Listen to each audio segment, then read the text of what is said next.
Bonjour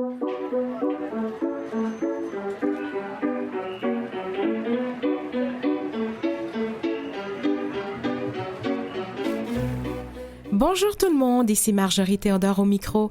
Merci de nous suivre sur les ondes de Canal M. Aujourd'hui, je reçois Michèle Brûlé, aveugle de naissance, une musicienne qui joue aussi bien le piano, le violoncelle, le clavecin et la flûte à bec. La musique et l'écriture l'ont aidée à se dépasser. L'écriture fait partie d'elle et déjà à 8 ans, elle pouvait composer sur sa tablette et son poinçon.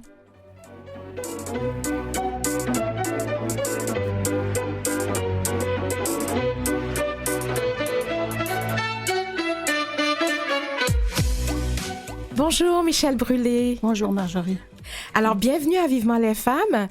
Et on se connaît, donc on va se tutoyer, si tu me permets. Hein? Bonne idée. Bonne idée. On va faire semblant. Voilà. Ça va être assez convivial. Ils le font à Radio-Canada maintenant. Oui, c'est vrai, c'est vrai. Alors, on peut se permettre. Donc, Michèle, déjà toute jeune, tu te démarques comme jeune pianiste à l'Institut Nazareth et Louis Braille. Tu étudies par la suite à Toronto, puis en Allemagne. Au-delà de la musique, les langues te passionnent également. Tu en maîtrises 3, le français, l'anglais et l'allemand. Donc, Michèle, j'aimerais, avec tout ça, que tu nous parles de l'année de tes 8 ans où tu maîtrisais déjà le braille pour même pouvoir composer. Comment tu as appris le braille? Je vois que tu as lu certaines choses. Ah oui, tout à fait. Je suis bien renseignée. Il faut quand même préciser que j'ai fait du piano. Mais du violoncelle, j'en ai fait aussi, mais je n'en fais plus. OK. La flûte à bec, ça m'a quand même aidé dans la vie. C'est une petite précision à apporter.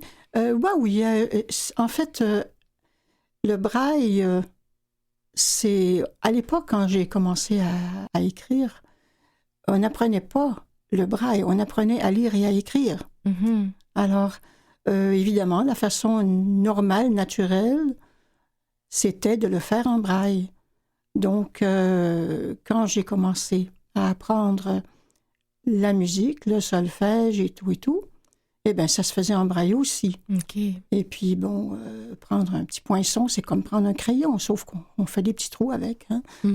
Au lieu de faire des dessins, on fait des petits trous. Voilà. Ouais. Alors, dans une tablette. Et tu sais, Marjorie, que c'est Louis Braille lui-même qui a inventé l'outil, qui a perfectionné l'outil, le poinçon, la tablette.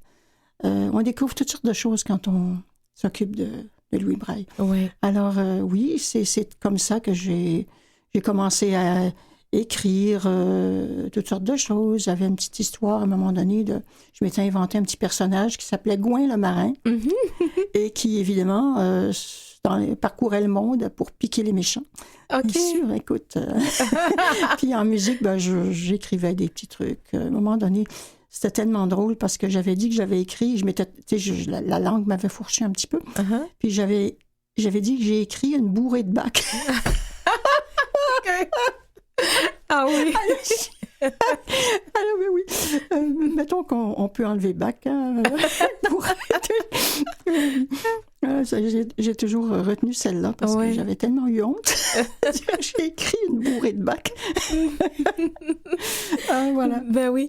Puis tu étais au pensionnat, mais ce que j'ai... Alors, dans mes lectures, c'est que c'était un mélange entre des enfants qui écrivaient en braille et d'autres au crayon?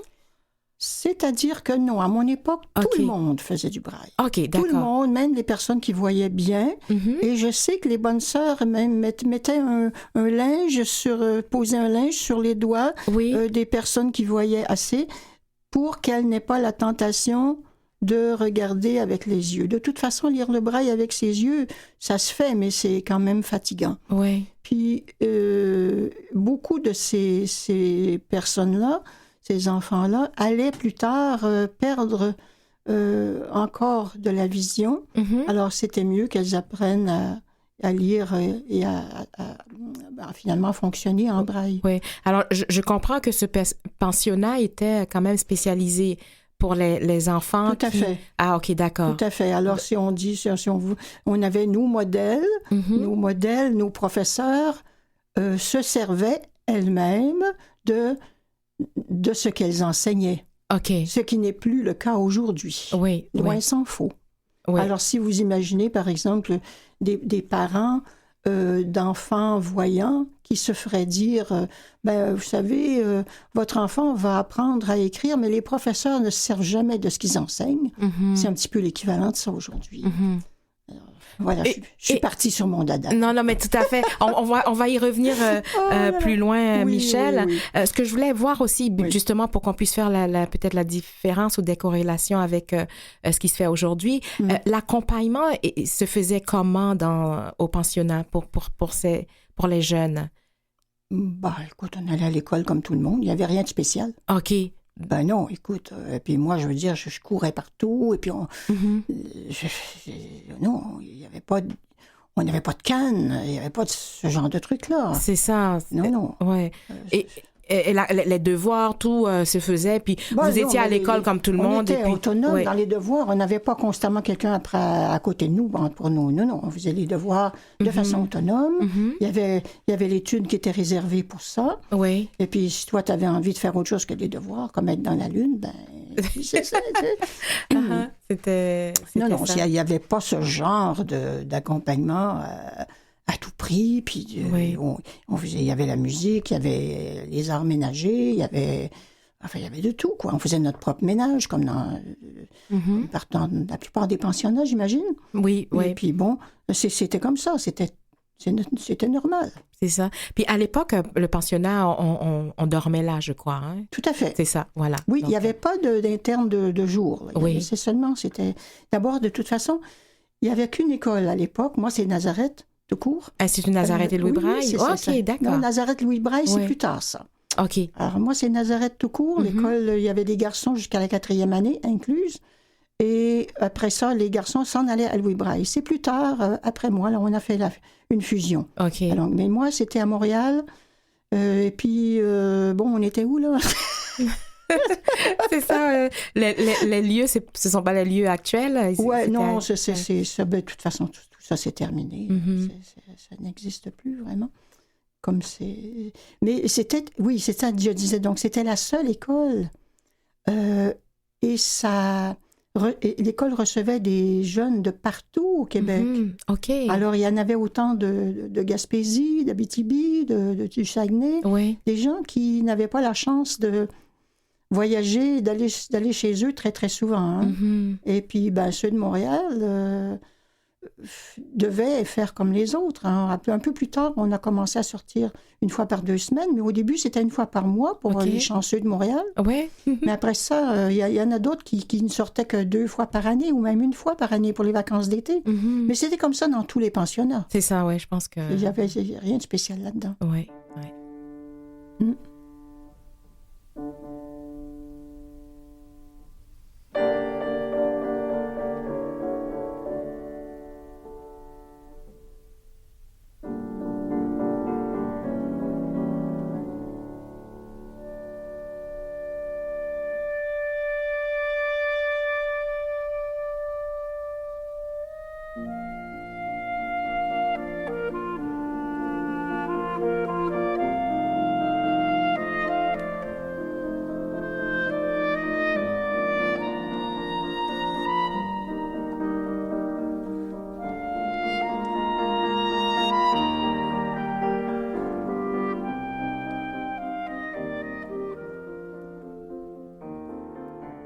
On vient d'écouter une partie de la pièce musicale Le Berger au Rocher, que Michel, que tu as souvent aussi interprété. Oui, souvent interprété. Mais cette version est avec Christa Ludwig. C'est une rareté, c'est magnifique. Et, oui, je cherchais, j'ai passé des nuits à me demander qu'est-ce que j'apporte. Et puis, finalement, on revient toujours à Schubert. Je jonglais avec Brahms, Beethoven, enfin plein de trucs. C'est ça, oui. Félix. Un beau choix, un beau choix. Alors, je suis toujours en discussion avec Michel Brûlé, musicienne passionnée de culture et de lecture aussi, bien sûr.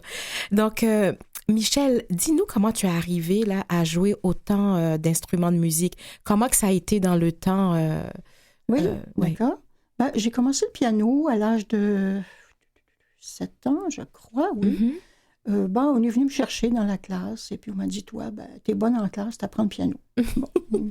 Mais moi, par contre, j'ai pas eu de problème avec ça parce que je venais d'une famille, si on veut, une famille qui faisait beaucoup de musique. Okay. Sans être des musiciens professionnels, tout le monde dans la famille de ma mère faisait de la musique parce que le grand-père, lui, était maître de chapelle. Il a été maître de chapelle pendant une 40aine d'années. Mm-hmm. Il a été chantre, et premier chantre, et puis maître de chapelle. Alors, la musique était dans la famille. Alors, moi, je me suis pas trop posé de questions là-dessus. C'était normal pour moi de faire de la musique. Mm-hmm. Et le violoncelle est venu, disons, 3 ans plus tard, ou 2 ou 3 ans plus tard. On était en train d'écouter de la musique avec une bonne sœur, puis un jour, elle a dit, y a-t-il un instrument qui vous tente? Et un autre instrument. Aimeriez-vous ça apprendre un autre? Moi, j'ai tout de suite dit, le violoncelle. Ah oui, OK. Et le violoncelle, c'est un choix, là. Ah oui, c'est un choix. OK. Absolument, c'est un choix. Oui, oui. Et mon cœur est resté avec le violoncelle pour toutes sortes de raisons. Oui? Mon cœur est resté avec le violoncelle. Ah oui, ah oui. Ah oui. Et puis, la flûte, ça, c'est drôle parce que j'allais à ce moment-là au camp des jeunesse musicale d'Orford à l'âge de 15 ans. Et j'étais restée pour le camp des arts. J'avais eu cette chance-là. Et il y avait là une jeune femme qui venait de France, qui vient de Lyon, qui s'appelait Nicole Miot. Elle est encore là. D'ailleurs, Nicole, je sais qu'elle ne m'écoute pas en ce moment. Enfin, je la salue pareil. Bien, c'est bien. Nicole, elle enseignait la flûte à bec. Je me souviens, elle habitait dans un petit chalet. Et elle, son plaisir, c'était de nourrir les écureuils. Alors, j'oublierai jamais Nicole avec son banc de piano bourré de pinottes. Et là, les écureuils commençaient à ronger le banc de piano. C'était fou. Mais alors, on s'installait dehors, on faisait la flûte à bec avec elle. Puis évidemment, quand tu as 10-12 ans de musique derrière toi, ça s'apprend tout seul, la flûte à bec. C'est pas quelque chose de compliqué. Alors moi, j'ai eu un beau son tout de suite. C'était... Bon. Et puis ça, la flûte à bec m'a aidé, m'a pratiquement sauvé la vie parce qu'à un moment donné, j'ai pas toujours été, disons, fortunée, financièrement. Et j'ai joué dans le métro, j'ai joué... Ah oui? Oui, oui. OK. Ah oui, je jouais la flûte à bec. Je jouais toutes sortes de choses, des heures d'opéra avec ça, toutes sortes. Ah oui, pour se faire un peu de sous de côté. Ouais, oui. C'était gênant au début, mais bon. Quand il faut, il faut. C'est ça. Puis, est-ce que je me trompe, mais il y avait aussi le clavecin? Clavecin, j'ai commencé à Camac avec Bernard Lagacé. Ça, j'avais 17 ans à l'époque. Et puis, oui, il m'impressionnait beaucoup, le monsieur. Hein. Oui. Oui. Et j'ai gardé des bons contacts avec la famille aussi, Geneviève, Soli, tout ça. Oui, j'ai commencé ça là-bas. Et j'avais fait de l'orgue aussi à l'école, mais l'orgue, je détestais. D'abord, pourquoi la raison principale, pourquoi j'ai détesté l'orgue? Mais il y a 2 raisons. C'est que on n'avait plus de professeur de violoncelle, on a coupé ça, et on m'a dit, maintenant, tu vas faire de l'orgue. Alors, imaginez, moi qui avais le violoncelle au cœur, non. Et puis après, là, l'orgue, pour moi, c'est surtout l'orgue, à l'époque, les orgues, électronique, enfin, électrique, en fait, comment on dit? Électrique? C'était pas l'orgue à l'ancienne, c'était pas l'orgue pneumatique, c'est bon, en tout cas, je perds mes mots, là, bon. Mais toujours est-il que ce truc-là, c'est une grosse machine, un gros monstre qui ne respire pas beaucoup. C'est pour moi, c'était ça. Dans ma tête, ça ne respire pas beaucoup, ce truc-là. Alors, j'ai réalisé qu'avec le clavecin, qui se rapproche un peu techniquement du point de vue du clavier, mais c'est beaucoup plus sensible et beaucoup plus délicat. Alors, j'ai fait ça de bon cœur. J'ai appris. J'étais heureuse d'apprendre ça parce que ça aide énormément à la technique pianistique par après. Parce que comme pianiste, on prend toutes sortes de drôles de petits défauts. Là, on use de la pédale, et puis non, il n'y a pas d'artifice au clavecin. Il faut vraiment tout faire soi-même, avec nos mains, avec nos doigts. Et c'est très, très, très différent, mais c'est très formateur de faire du clavecin. Oui. Alors que l'orgue, ben ça, non, vraiment pas. C'est ça. Non. Alors, tu nous as dit que le violoncelle, ben, tu l'avais près du cœur, mais si je te demande quelle est ta préférence dans ces instruments-là, est-ce que ça reste le violoncelle? Honnêtement, le violoncelle. Ah oui. Et puis tu n'en fais plus? Je n'en fais plus. En fait, j'avais un problème quand chaque fois que je jouais du violoncelle, si on veut, je paralysais un peu dans les... OK. En tout cas, j'étais pas bien. OK. J'étais pas bien physiquement, puis donc c'est ce qui m'a arrêtée finalement. Ouais. Alors, mais j'ai essayé de reprendre un petit peu après, mais ça s'est remis comme ça, non, j'étais pas bien. OK. Alors, puis, je préfère l'écouter maintenant. Bon, ben c'est aussi bien. Oui. Puis le piano, tu en joues encore? Oui, j'ai sûr que ça, j'en joue toujours. Tu maîtrises? Oui, ben disons que j'en joue moins qu'avant, oui. Parce que moi, j'aime faire de la musique avec les autres. Oui. Et j'aime pas faire du solo. Et en Allemagne, quand je suis allée en Allemagne, j'ai fait, comme tu as sans doute appris, j'ai fait de l'accompagnement de chant, oui. ma maîtrise là-dedans, et puis en musique de chambre. Puis j'aime faire de la musique pour le plaisir, j'aime faire du bien avec la musique. Ouais. Puis j'aime faire ça avec d'autres personnes. J'aime même faire des sing-along. Oui, que les gens soient heureux. C'est ça qui compte pour moi quand je fais de la musique. Ouais. J'aime pas... mes états d'âme à moi en musique, ça allait quand on est ado, puis tout ça. mais C'est ça, donc tu procurais du plaisir aux autres. Oui, me donner des concerts à moi-même, ça ne m'intéresse pas trop. T'as pas ce genre d'ego? Faut croire que non.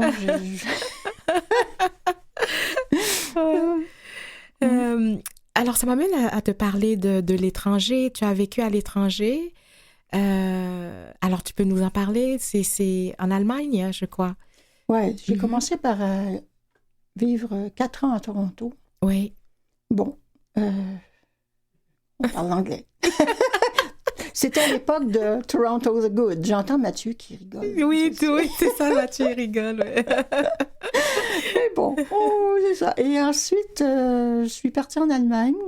Ça s'est fait comme ceci, c'est qu'à Camac, dont je vous parlais tout à l'heure, le camp musical amateur, j'ai eu la chance d'accompagner certains des professeurs qui, eux, venaient de la radio, de l'orchestre de la radio de Francfort. Donc, il y avait violoniste, il y avait aussi Traugott Schmür, un violoncelliste qui venait de l'orchestre, le Götzsche de Cologne. Et de fil en aiguille, comme ça, celui que j'accompagnais, le violoniste Yuri Terebeschi, qui a, lui, plus tard, cofondé le Domaine Forget, le centre musical. Il m'a dit, écoute, Michel, je connais quelqu'un en Allemagne, tu pourrais aller étudier avec lui, étudier l'accompagnement, faire de la musique de chambre avec lui. Il s'appelle Günther Weissenborn. Et puis, je suis sûre qu'il te prendrait. Alors, moi, j'ai dit, t'es fou, moi, j'ai pas l'argent pour faire ça. Mais il dit, écoute, les études là-bas, ça coûte rien. OK. Ouais. OK. Bon, j'ai travaillé pendant une année, me préparer à avoir un peu d'allure pour ça, être digne de la chose, parce que c'était beaucoup pour moi. Mais quelque part dans mon cœur, j'ai toujours voulu, j'ai toujours su qu'un jour, j'irais dans le pays de ce drôle de bonhomme qui s'appelle Beethoven. OK. Ça, quelque part, je savais ça. Alors, c'était naturel pour moi d'y aller. Et ça s'est fait comme ça. Alors, j'ai fait un petit peu d'allemand préparatoire là, au Goethe-Haus à Toronto. Puis après, en septembre 73, je suis partie. OK. Et oui, ça s'est fait comme ça. Puis la langue allemande est venue... Oui, ça a bien pris. Oui. Oui. Oui.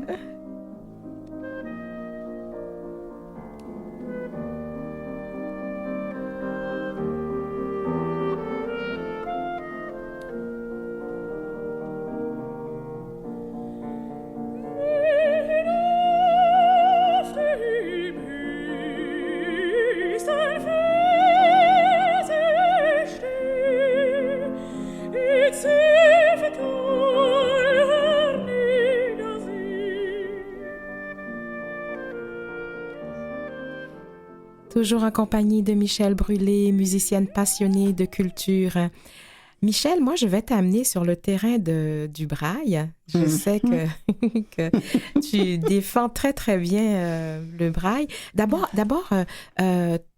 ton héros est Louis Braille. Alors, tu nous as parlé de ça un petit peu en début d'émission, mais explique-nous pourquoi. Bon, j'ai découvert ça très tard dans ma vie que Louis Braille, finalement, c'était mon héros. Mm-hmm. Mais quand on y pense, imaginez un petit cul de 12 ans qui entend parler le capitaine Barbier qui présente un système pour écrire, ça s'appelait la sonographie. C'était des lignes, des traits, c'est-à-dire des traits et des points. C'est en plein ce qu'il nous faut. Mm-hmm. Sauf que le petit cul de 12 ans, il regarde ça, puis il est plein d'espoir, et enfin, on va avoir quelque chose pour nous, les aveugles. Et il se permet de critiquer Monsieur le capitaine Barbier, parce que, regarde, là, c'est pas lisible ton affaire. Là. Nous, on peut pas lire ça d'un trait, tu mets ton doigt sur ça, puis tu sais tout de suite ce que tu lis, tu es obligé de faire le tour, puis bon, c'est long. Mm-hmm. Alors lui, tout de suite, il a pensé, je suis capable de faire mieux. Il a osé. Et il l'a fait. Mais il l'a fait comment? Il l'a fait au prix de sa santé. Il a travaillé de nuit, le soir de nuit, parce qu'on ne lui permettait pas de faire ça. Oui. On lui a fait diriger un atelier de chaussons, tellement on ne voulait pas qu'il fasse ça. Mm-hmm. Il a travaillé pendant des années. Il a mis au point son alphabet. Mettre au point un alphabet, c'est une chose. Mais trouver la bonne distance entre les points braille, la bonne grosseur, de bonne dimension de cellules, la bonne distance entre chaque lettre, etc., etc. Ça prenait un scientifique pour faire ça. Oui. Ça prenait quelqu'un, un mathématicien. Ça prenait quelqu'un qui avait une tête comme moi, j'admire, j'aurais jamais ça. Ça prenait un génie. Moi, je dis toujours, c'est un génie au même titre que Darwin, de son contemporain. Mm-hmm. Et il a fallu, même quand il a réussi, il a réussi son système complété là, avec la musique et tout, à 20 ans. Mm-hmm. Une fois qu'il a réussi son truc, il a encore fallu se battre. Parce que ça ne plaisait pas trop, hein? Oui. Je suis désolée de vous le dire, vous autres, les voyants, là, mais vous avez la tête dure. Hein? Alors, l'écriture braille, ça avait l'air de rien pour les voyants. C'était pas conforme à... Il n'y avait pas ça équivalait pas du tout à celle des voyants. Mm-hmm. Alors là, c'était le principal défaut de ça. Mais oui, mais pour qui est-ce que cette écriture-là avait été inventée? Oui. Puis comme je vous ai dit, Louis, moi je l'appelle mon arrière-arrière-grand frère. C'est bien. Généalogiste, je dirais, qu'est-ce que tu fais là? Mais je peux pas dire mon grand frère parce qu'il est quand même loin. Ça fait longtemps qu'il a vécu. Hein, oui. Alors je dis mon arrière-arrière-grand frère. Et puis je suis sûre qu'il accepterait. Je suis sûre qu'il doit savoir ça, lui-là. Là. Il a tellement travaillé pour ses pairs. Pas seulement pour lui, mais dès l'âge de 12 ans, se mettre en tête, se dire, je vais faire quelque chose pour tous les non-voyants. Oui.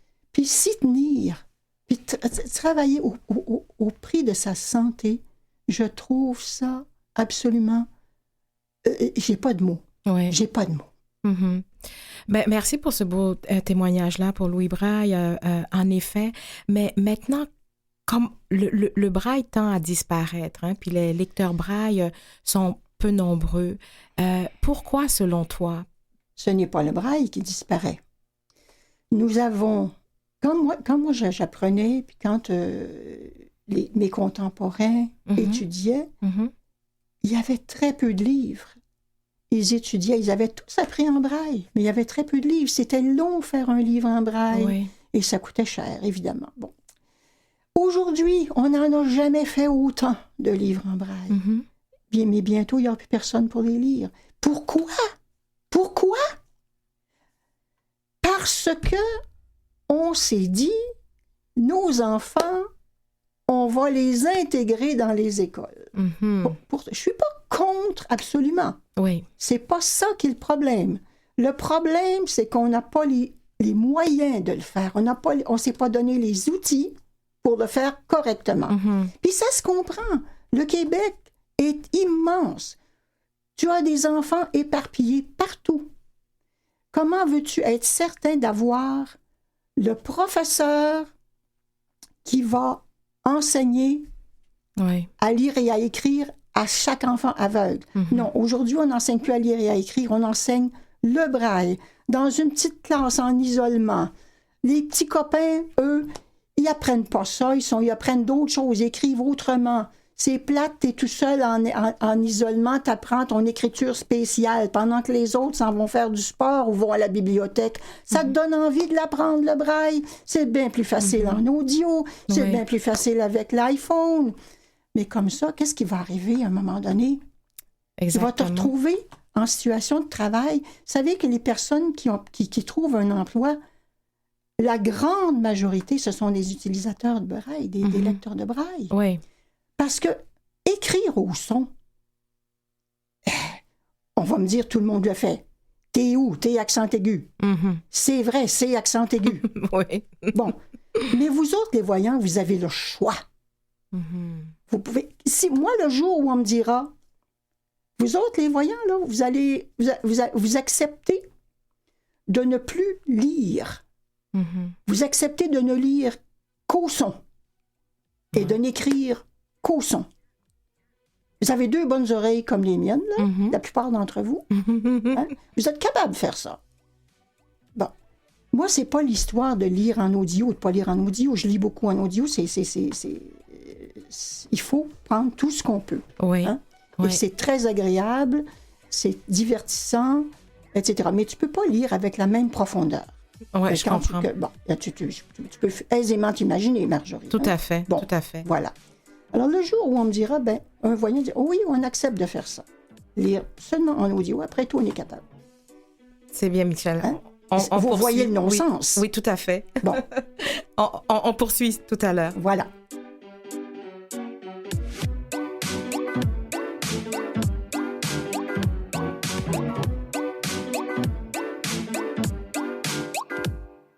Vous écoutez Vivement les femmes avec Marjorie Théodore. Donc, toujours au micro avec Michel Brûlé, musicienne passionnée de culture. Michel, je t'ai lancé sur ce que tu aimes défendre, le braille. J'aimerais poursuivre dans ce sens. On a parlé d'école, hein, donc de nos jours, on parle d'école inclusive. Et tu nous as dit un petit peu, parce que est-ce que c'est un plus? On en perd? Donne-nous ton opinion là-dessus. On ne peut pas être contre la vertu. Mm-hmm. Mm-hmm. Mais je vais simplement vous dire une chose.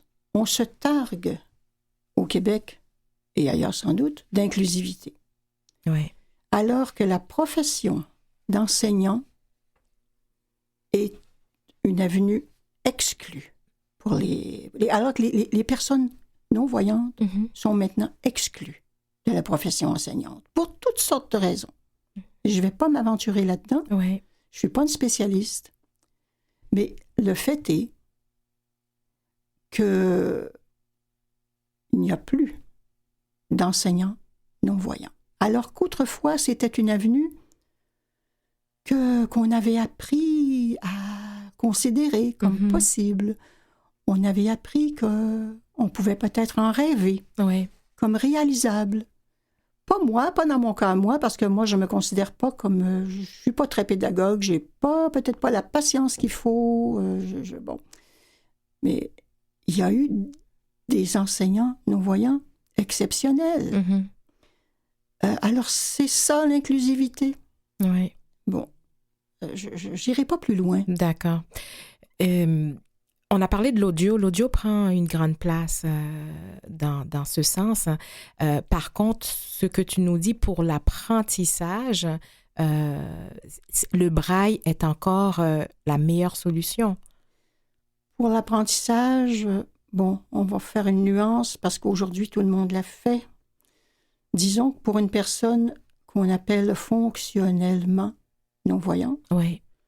c'est sûr qu'il faut y aller avec le braille. Mhm. Et je vais vous dire, il y a encore une école spécialisée, peut-être même 2, je ne sais pas. Mais il y a des gens là-dedans qui prétendent que certains aveugles sont incapables de l'apprendre. Ils sont pas, il n'est pas capable, c'est trop difficile. Mhm. Alors que moi, je connais des professeurs qui ont sauvé de ces jeunes-là, Oui. qui leur ont montré, et ces jeunes-là, il y en a maintenant qui sont rendus à l'université ou au conservatoire, qui s'étaient fait dire à l'école spécialisée qu'ils ne seraient pas capables de rien faire. Mhm. Alors, il y a quelque chose qui ne va pas en pédagogie pour les non-voyants. Oui. Il y a quelque chose qui ne va pas. Et c'est grave. Mhm. Écrire pour une personne non-voyante, c'est le braille. Oui. Venez pas me faire à croire qu'écrire, c'est taper à l'ordinateur si tu peux pas te relire en braille. Mhm. Hein? Oui, je vois. Ouais. Moi aussi, j'écris au clavier d'ordinateur. Comme on apprenait la dactylo. Oui. Quand l'ordinateur est arrivé, c'était une pinotte pour nous autres d'aller faire de l'ordinateur. On avait appris le dactylo. Et vous savez que c'est Louis Braille qui a inventé le premier prototype de dactylographe dont on s'est servi, dont tout le monde s'est servi jusqu'à... OK. Oui, ça s'est bien sûr bonifié, Mhm. mais le premier prototype, parce qu'il lui voulait communiquer que les aveugles communiquent avec les voyants. Oui. Alors, il a inventé un bidule. Il a appelé ça le raphigraphe. Mhm. Et il y avait un copain aveugle aussi qui travaillait avec lui. Il était Oui. bon mécano. Et ils ont inventé ce truc-là. Alors, vous savez, c'est important de pouvoir communiquer par l'écrit. Mais quand tu communiques par l'écrit, il faut toujours bien être capable de te relire, Bien sûr. de te bien sûr. corriger, de perfectionner. Oui. Tu sais. D'ailleurs, Michel, tu fais de la révision linguistique. Hein? Oui. Alors, comment tu t'y prends? Bah, j'ai mon texte. C'est ça. Mon texte est... bon, mettons qu'on me l'envoie par courriel, en pièce jointe, je télécharge ça, et je lis. Je me sers du braille, forcément, puisque pour moi, c'est la façon la plus efficace et la plus sûre de ne rien rater. Oui. Et puis aussi, quand j'écris, c'est aussi la façon la plus sûre de ne pas faire de faute. Mais j'ai aussi la synthèse vocale dont je me sers. Tu sais, pour faire une lecture rapide, tout peut aider.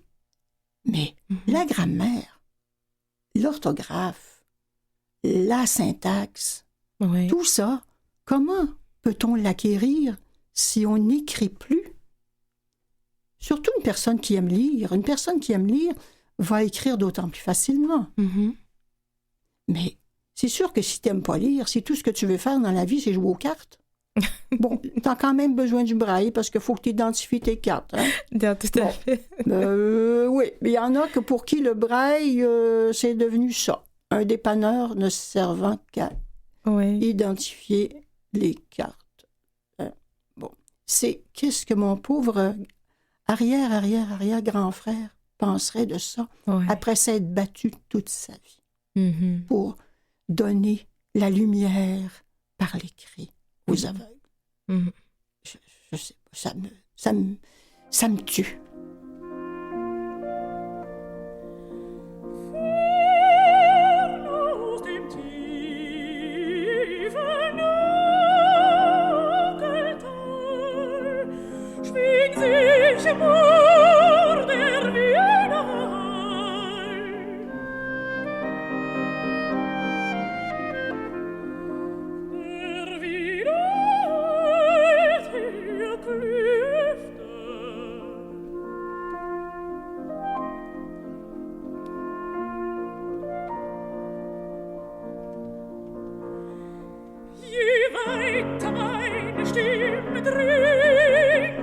Je hell sie mir wieder klingt.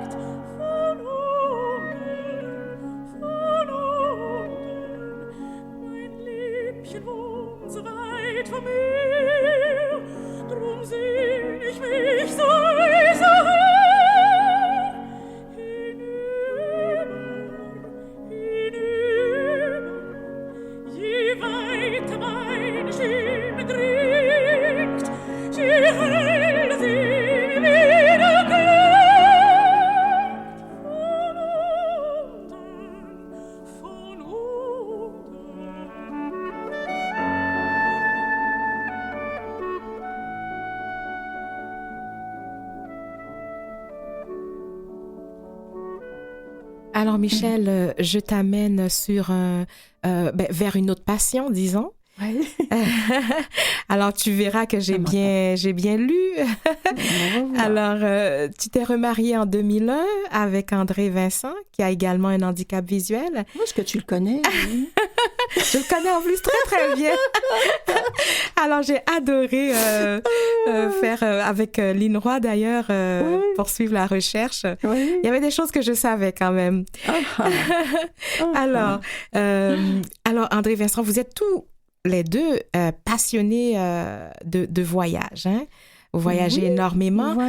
Énormément. Ça fait un petit bout quand même. Oui, un peu pour tout le monde, hein, avec la pandémie, je suppose. C'est ça. Puis on se pose des questions avec l'environnement, l'avion et tout ça. Puis on réfléchit quand même. Hein. C'est bon.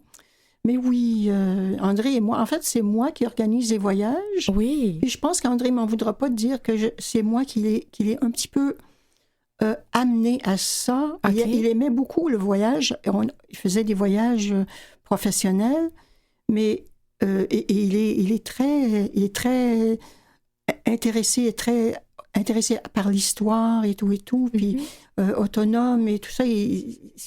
On se ressemble là-dessus. Oui. On se ressemble beaucoup. Et moi, j'ai un peu plus de front, si on veut, qui m'a permis d'oser aller un petit peu plus loin. Oui. Alors, la première fois qu'on a fait un voyage ensemble, c'était en 93. J'avais écouté une émission à la télé d'Alain Stanquet sur les 6 Montréal de France avec Paul Buissonneau. Tout OK. ça. Bon. Puis là, le lendemain, je connaissais Alain depuis peu. Et le lendemain matin, j'appelle Alain. Je dis, sais-tu quoi, Alain? J'ai dit, ça me tente d'aller voir si ce que tu as dit, c'est vrai. C'est pas un paquet de menteries, là. Tu sais? Et ça a commencé comme ça. À l'époque, il n'y avait pas d'outils, il n'y avait pas de GPS, rien. Oui, c'est vrai. Mais Alain avait pris des contacts avec tous les maires des 6 Montréal de France. Et puis, on était allés, on avait eu un beau voyage, on avait été reçus comme des rois. Et après ça, on s'est mis à faire des voyages, c'est moi qui les ai organisés. J'organise tout, le train, l'hôtel, l'horaire de train, enfin, tout ça, les hôtels, tout et tout et tout, et certaines activités. J'ai même, à un moment donné, on était allé à Vienne en 2010, je crois, 12. Oui. Bon sang, les chiffres, puis moi, ça va pas ensemble. Et puis, on est allé à Vienne, et là, j'avais réservé une guide. Sur le moment, je me disais, bon, une journée pour nous faire visiter un petit peu. Oui. Mais quand elle a su qui on était, puis que je lui avais parlé que nous, ce qui nous intéressait, c'était d'aller sur les traces de nos compositeurs, Schubert, Beethoven, Brahms, enfin tout ça, elle nous a donné 4 jours. 4 journées complètes. Wow. C'était, écoute, c'était merveilleux. On est allé à Baden, on est allé dans un Heuriger ensemble, un petit bistrot, si tu veux, que Beethoven fréquentait.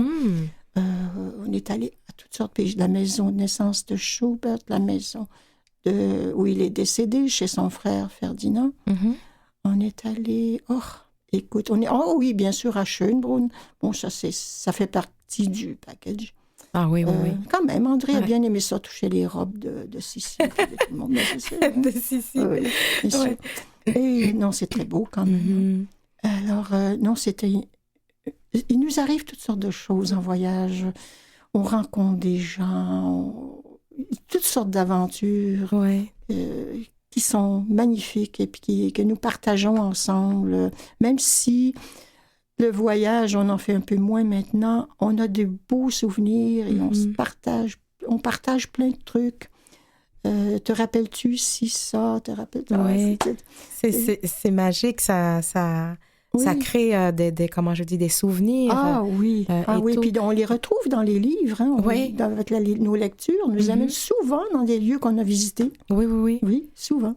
Puis, comme c'est toi qui prépares ces voyages-là, au niveau de la logistique, est-ce qu'il y a une logistique quand même spéciale pour voyager? Parce que les deux, vous êtes non-voyants. Il n'y a pas grand-chose. Pas grand-chose, non, hein? Nous, on aime... écoute, moi, je veux dire, je dis toujours, on aime prendre une route pour aller, mais pas nécessairement la même pour revenir, là, hein, parce que faut que ce soit quand même, faut qu'il y ait du nouveau, là. Oui. Ouais. Alors, bon, oui, c'est sûr qu'il y a des petites choses comme l'avion, ben, je préviens, hein,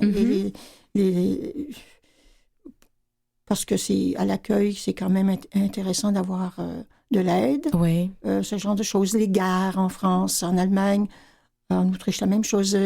Il faut prévenir si on veut un peu d'aide pour s'orienter et tout ça. Puis c'est facile d'avoir l'aide dans les C'est aéroports? organisé, Ouais? oui, c'est organisé. Il y a une structure pour ça. OK. Oui. OK. Oui. Mais c'est à peu près tout, je dirais. Oui, hein, pour le c'est reste, ça. on va pas mal où on veut, quand on veut. Puis, oui. Puis quelles sont les belles rencontres que tu as faites avec André lors de ces séjours? Il y en a tellement. Oui. Quelque chose qui t'aurait marqué? Il y avait un type... ça, c'est la fois qu'on est allé avec... quand Alain nous avait organisé quelque chose, mais on avait rencontré un type qui s'appelait Jean-François Trabac. Et il nous avait amenés dans une espèce de caveau en Bourgogne. On boire un bon vin et puis manger, faire griller des trucs, des pruneaux au lardon. Mais le gars, il connaissait le braille. Oh, OK. Et puis, il m'avait laissé un message en braille. Ça m'avait beaucoup touchée. Oui, il y a eu toutes sortes de choses. Écoute, nous, ce qu'on aime, c'est se promener, par exemple. André aime beaucoup les villes portuaires. Alors, on va souvent se promener le long des quais. Moi, j'ai ma canne, là, tu vois le quai de Marseille? Oui. Les quais de Marseille, puis moi, j'ai ma canne, puis le long là, du quai, là, les gens nous fatiguent pas, ils ne tombent pas sur la nénette en disant « Attention! » On a la paix, tu sais. Alors, les gens ne reviendraient pas nous voir aller ici, là, ça se peut pas, là, tu sais.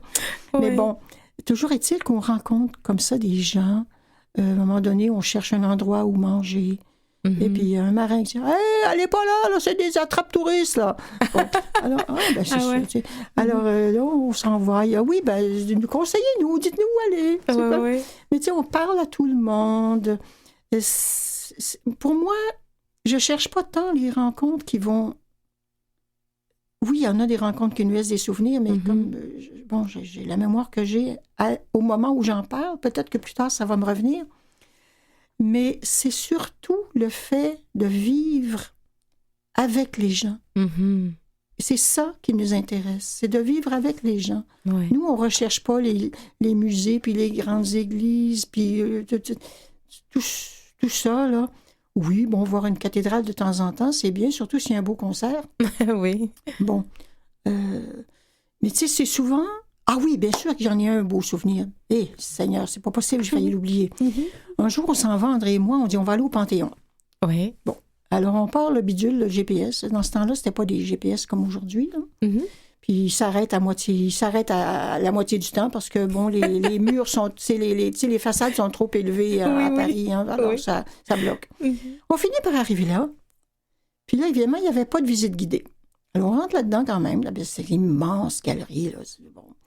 Et puis, tout à coup, il y a un type qui s'amène et dit « Aimeriez-vous ça aller à la crypte? » Bien sûr qu'on veut aller à la crypte, c'est sûr. Ah. Ben, il dit « Suivez-moi. » Alors, il travaillait là. Oui. On descend.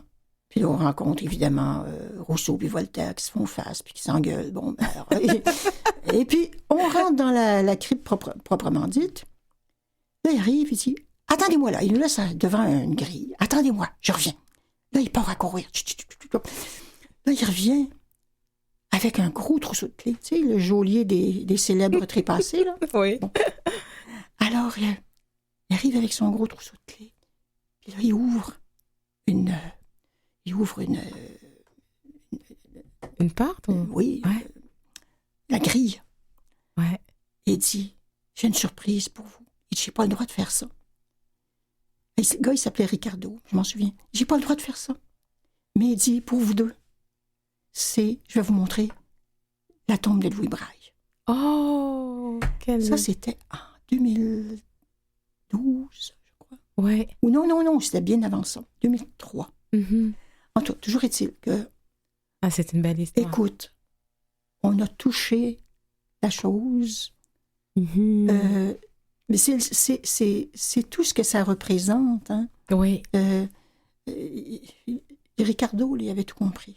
Mhm. Il avait tout compris. Louis Braille était là avec deux, et il y en a d'autres qui ont tout compris. Ceux qui l'ont mis là, Oui. ils ont compris que c'est un scientifique. Mhm. Dans le même caveau, le 25, il y a 2 scientifiques. Mhm.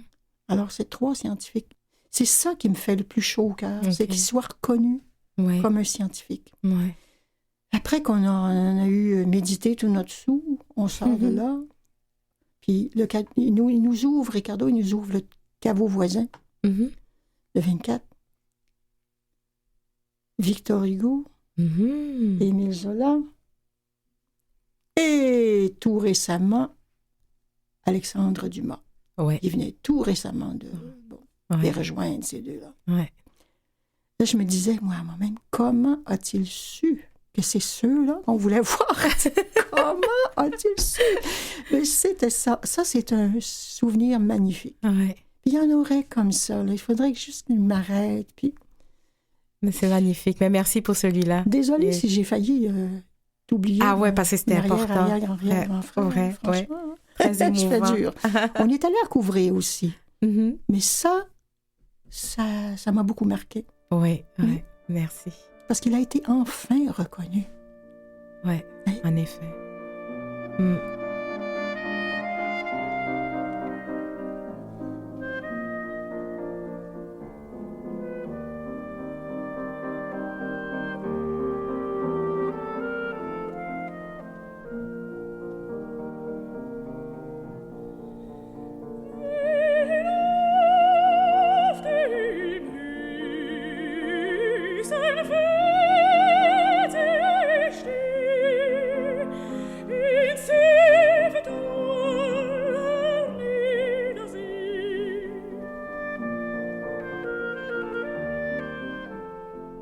De retour avec Michèle Brûlé, musicienne passionnée de culture.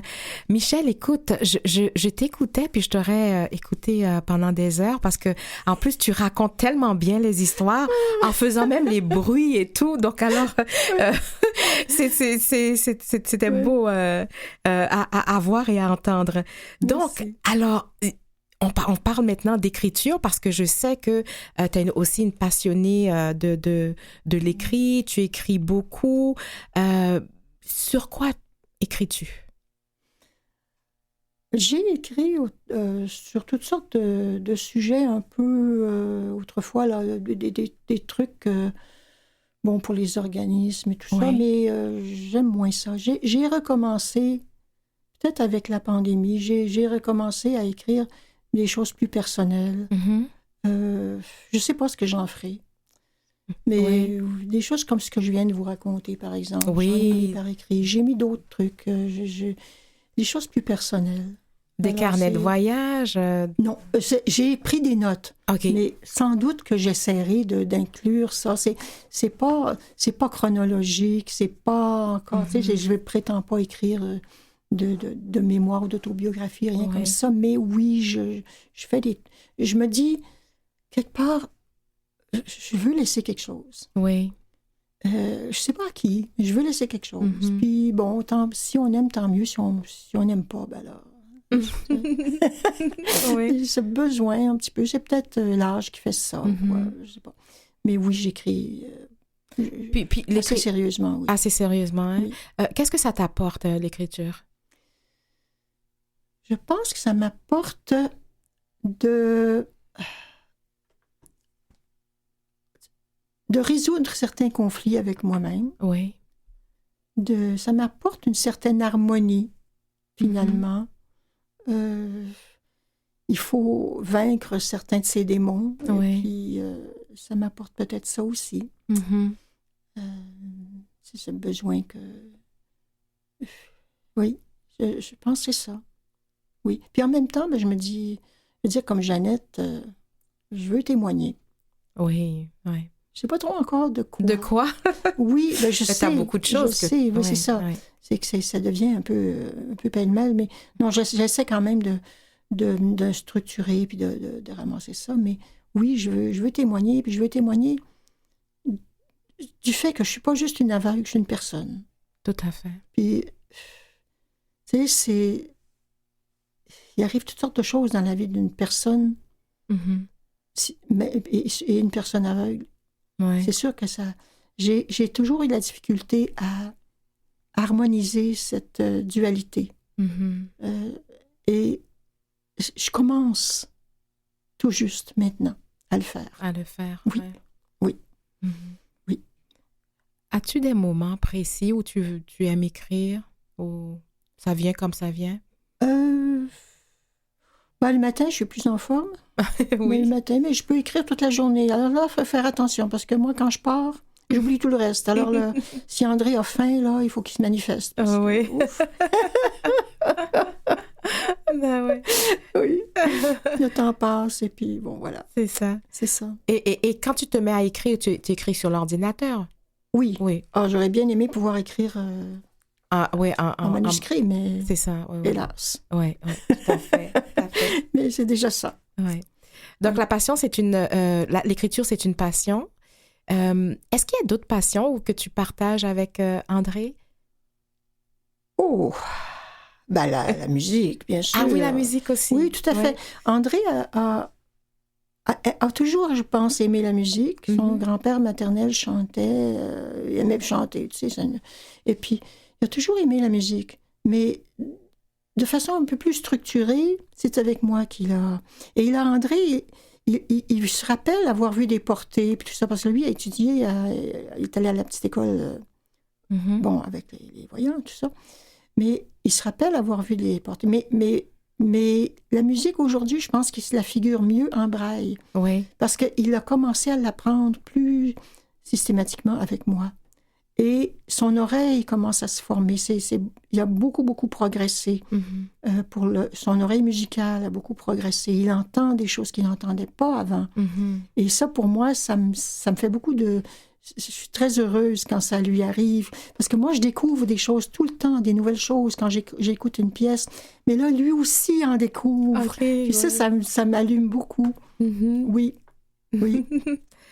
Et puis, est-ce que... moi, alors... Ah, puis nous lisons ensemble beaucoup la lecture. Non? Oui. Ça. Parce que la lecture en audio, on lit ensemble, comme se faire raconter des histoires. Ah ça, oui? Oui. Je le vois un petit peu comme ça. On partage cette lecture-là. On a nos lectures en braille, nos lectures chacun de nous a ses lectures. Mais en audio, c'est moi qui choisis les livres. Ah oui, okay. Généralement. J'aime peut-être un peu plus de temps aussi. Ah oui. Et puis, j'aime faire ça. Et on lit ensemble. Ça nous prend... on a éliminé la télévision. Oui. Oui, parce qu'on aime beaucoup mieux lire. C'est quelque chose. Hein? Oui. Oh oui. Alors, c'est une autre passion que vous partagez. On a la chance d'avoir des goûts assez semblables. Quand même. Oui. Oui. Alors, Michel, c'était très agréable, sympathique de faire cette entrevue avec toi. En plus, je savais pas que tu avais autant d'humour. C'est une belle découverte. Donc, merci d'avoir accepté mon invitation. Alors, moi, j'ai bien ri, j'ai bien compris, j'ai bien aussi... C'était bien aussi que tu nous parles de tes passions, mais aussi ce que tu défends pour qu'on puisse voir la femme que tu es. Qui est d'une grande inspiration, laisse-moi te le dire. Et je prends quand même un moment pour saluer André Vincent, ton conjoint, et Marie, qui est aussi présidente du conseil d'administration de Vie et Voix et que j'ai l'honneur d'avoir comme président. Alors, je rappelle que mon invité est Michel Brûlé, musicienne passionnée de culture. Ceci met fin à notre émission, donc merci aussi à toute l'équipe. Mathieu Tessier à la mise en onde, Lynn Roy à la recherche, Jean-Sébastien Laliberté, chef diffusion technique, et ici Marjorie Théodore qui vous donne rendez-vous la semaine prochaine.